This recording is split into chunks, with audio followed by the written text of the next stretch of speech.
Chapter 1, Statistical Basics. So in Section 1.1, we're going to be discussing what is statistics in this class that you're being kind of forced to take.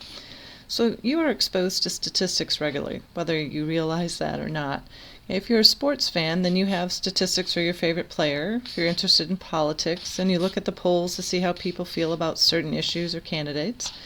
If you're an environmentalist, then you research arsenic levels in the water of a town or analyze the global temperatures. If you're in the business profession, then you may track the monthly sales of a store or use quality control processes to monitor the number of defective parts manufactured.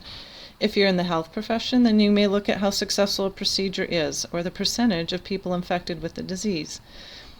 There are many other examples from all other areas, so it doesn't really matter what degree field you are in or what you plan on doing. Every job out there collects and analyzes data of some kind. So to understand how to collect data and analyze it, you need to understand what the field of statistics is and some basic definitions. And unfortunately, in this very first section, we get a lot of them. We get 12 new definitions in this section, but they are the basics for the rest of the course. So they are definitions we really need to know moving forward in the course. So the first one we're going to start with is just data. What are data? And so data are systematically recorded information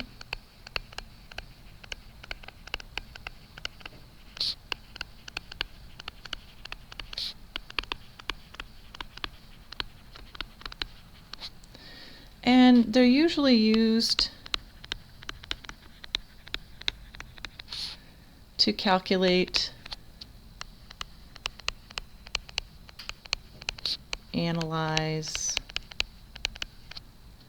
or predict something, as we saw in many of the examples listed above.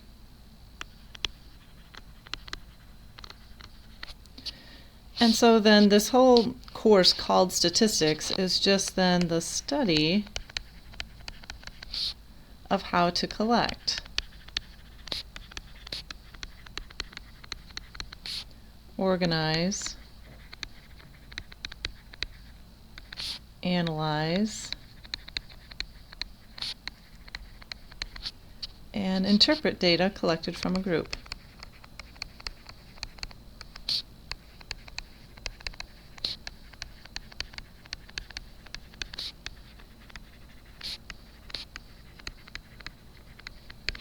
So there we have our first two definitions of this chapter, our definition for data and our definition for statistics.